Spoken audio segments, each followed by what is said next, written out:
میت کو پڑھ کر بخشنا۔ میری والدہ کا جنوری میں انتقال ہوا تھا، ہم ان کے لیے کیا کیا صدقہ جاریہ کر سکتے ہیں؟ نیز کیا ان کو کچھ پڑھ کر بخش سکتے ہیں؟ یہ کہاں تک صحیح ہے اور کیا اس کا ثواب میت کو پہنچتا ہے؟ مسز عمر ریاض سے۔ قرآن کی تلاوت وغیرہ پڑھ کے میت کو ثواب پہنچانا، جس کو ایصال ثواب کہتے ہیں، اس میں یہ اختلافی مسئلہ ہے۔ احناف کے ہاں یہ جائز ہے، بعض فقہا اس کی حقیقت کے قائل نہیں ہیں۔ تو انسان کو ایک فقہ کو فالو کرنا چاہیے اور دوسرے فقہا کا بھی احترام کرنا چاہیے۔ اس کے دلائل کیا ہیں احناف کے، وہ میں کئی بار مسائل میں ریکارڈ کروا چکا ہوں، مضبوط دلائل ہیں۔ لیکن اتنی بات تو بہرحال ثابت ہے کہ اتفاقی چیز کیا ہے، وہ یہ ہے کہ پیسوں کا صدقہ کیا جائے۔ اس میں تمام فقہا کا اتفاق ہے کہ اس کا ثواب میت کو، جو بھی یعنی معتد بھی فقہا ہیں جو ان کا اتفاق ہے کہ اگر آپ پیسے صدقہ کرتے ہیں یا کوئی کنواں کھدوا دیتے ہیں یا کوئی اور صدقہ جاریہ کا انتظام کرتے ہیں تو اس کا ثواب تو بہرحال یقینی پہنچتا ہے۔ اور حدیث میں بھی یہ چیز منصوص ہے۔ نبی صلی اللہ علیہ وسلم سے ایک صحابیہ نے پوچھا میں اپنی ماں کی طرف سے صدقہ کرنا چاہتی ہوں، افاتصدق عنہا ان امی توفیت عنی، میری ماں کا انتقال ہو گیا ہے، افاتصدق عنہا، کیا میں ان کی طرف سے صدقہ کروں؟ آپ نے فرمایا ہاں۔ تو اس لیے زیادہ فوکس جس چیز کو کرنا چاہیے وہ ہے پیسے صدقہ کریں اپنی والدہ کے لیے، اور کوئی مدرسہ بنا دیں، مسجد بنا دیں، یا مسجد میں تعاون کر دیں، یا مدرسے میں تعاون کر دیں، یا یتیم خانے میں تعاون کر دیں۔ اس طرح سے کوئی بھی صدقہ جاریہ ہو، یا ویسے ہی کوئی صدقہ کسی غریب کی مدد، اور دل میں نیت کر لیں کہ اس کا ثواب میری والدہ کو پہنچے، تو یہ انشاءاللہ آپ کی والدہ کو ثواب پہنچے گا۔ میں بھی دل سے دعا کرتا ہوں اللہ تعالیٰ آپ کی والدہ کی مغفرت فرمائے اور ان کے درجات کو بلند کرے۔ قرآن بخشنے کا طریقہ کیا ہے؟ قرآن مجید بخشنے کا صحیح طریقہ کیا ہے؟ کہتے ہیں کہ پہلے الحمد شریف پڑھے گا، پھر حمد و ثنا کرے گا، پھر تینوں قل پڑھے، پھر اس کے یہ کہے کہ اس کا ثواب ہمارے نبی صلی اللہ علیہ وسلم کو اور اس کے بعد حضرت آدم سے لے کر قیامت تک آنے والے تمام انسانوں کو پہنچائے، پھر آخر میں جس کے لیے قرآن پڑھا گیا اس کا نام لے کر بخش دے۔ کیا یہ طریقہ صحیح ہے؟ آفرین انڈیا سے۔ دیکھیں، قرآن بخشنے کا کوئی مخصوص طریقہ صحابہ سے ثابت نہیں ہے، صرف اتنا ثابت ہے کہ نبی صلی اللہ علیہ وسلم نے صدقہ کرنے کا حکم دیا ایک صحابیہ کو کہ وہ اپنی ماں کے لیے صدقہ کریں۔ تو اس سے علماء نے استدلال کیا کہ صدقہ بھی ایک نیکی ہے، تو کوئی بھی نیکی کسی کے لیے بھی کی جا سکتی ہے۔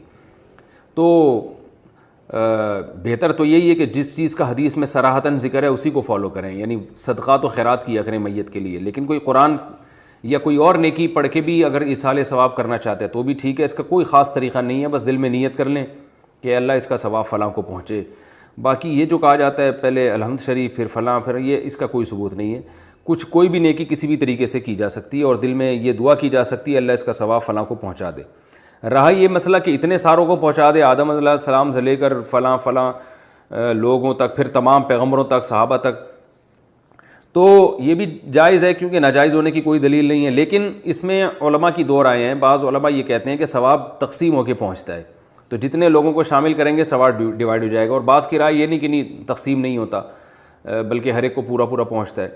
تو ان میں سے کسی بھی مسلک پہ کوئی مضبوط قرآن و سنت سے دلیل کسی کے پاس نہیں ہے۔ کہ اللہ کی رحمت سے امید کی جا سکتی ہے کہ اللہ سب کو سارا ہی ثواب پہنچا دیں، اللہ چاہیں تو ڈیوائیڈ کر کے پہنچا دیں۔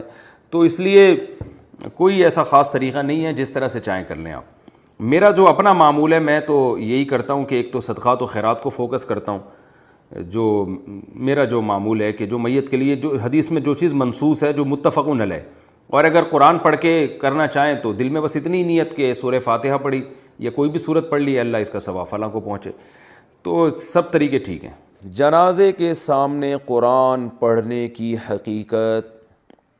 جنازے کے سامنے جو لوگ قرآن پڑھتے ہیں یا سورہ یاسین پڑھتے ہیں، کیا یہ عمل حدیث سے ثابت ہے یا بدعت ہے؟ عبدالصمد صاحب نے انڈیا سے پوچھا ہے۔ جنازے کے سامنے اسپیشل جنازے کی وجہ سے قرآن پڑھنا یا سورہ یاسین پڑھنا، میرے علم میں ایسی کوئی حدیث نہیں ہے۔ تو اور جب تک جنازے کو نہلایا نہ گیا ہو تو اس کے سامنے تلاوت کرنے کو فقہا نے غلط لکھا ہے، ناجائز لکھا ہے۔ تو جب تک جنازے کو نہلایا نہ جائے تو پھر نہلانے کے بعد آپ اس کے سامنے قرآن پڑھ سکتے ہیں، لیکن کوئی سنت عمل نہیں ہے۔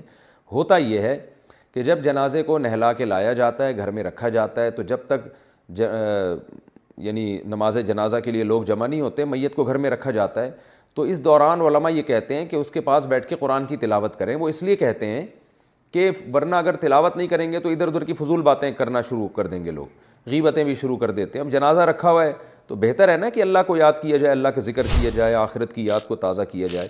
تو علماء اس لیے کہتے ہیں کہ وہاں بیٹھ کے قرآن پڑھ لو یا سورہ اخلاص پڑھ لو, سورہ یاسین پڑھ لو, کوئی بھی سورت پڑھ لو, تاکہ آپ فضول چیزوں میں اپنا ٹائم برباد نہ کریں.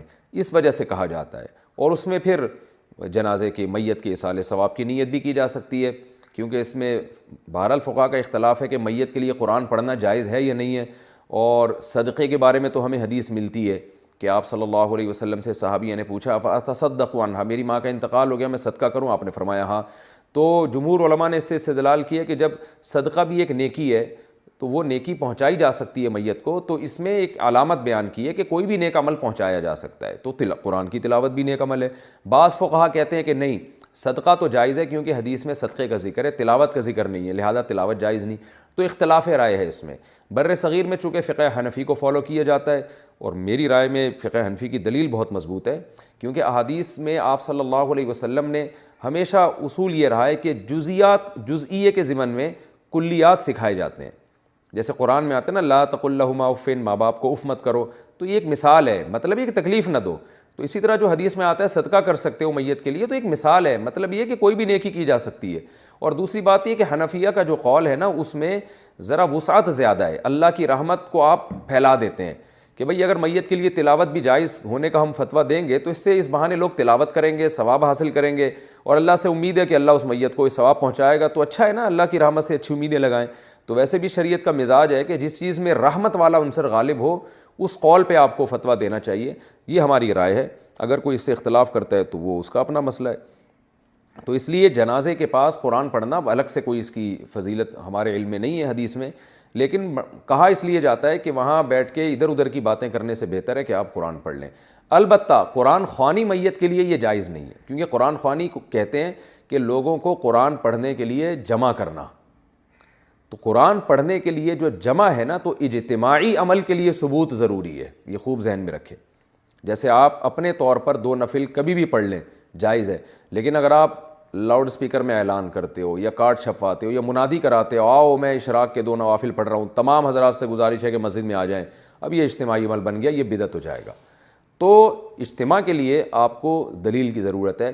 اس لیے علماء کہتے ہیں کہ اجتماعی قرآن خوانی یہ بدعت عمل ہے, کیونکہ یہ ایصال ثواب کے لیے آپ ایک عبادت کر رہے ہیں, اور اجتماعی سطح پہ تو ہمیں نہیں ملتا صحابہ کرام میں کہیں کسی نے کبھی اجتماع کیا ہو. حضرت ابو بکر کا انتقال ہوا, کہیں نہیں ملتا کہ حضرت عمر نے تمبو لگایا ہو اور سب لوگوں کو جمع کر کے ان کی قرآن خوانی کی ہو.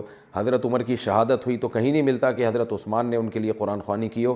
یہ ثابت نہیں ہے, اور اس پر علماء کے فتاوی بھی موجود ہیں. البتہ برکت کے لیے قرآن خوانی ایک الگ چیز ہے.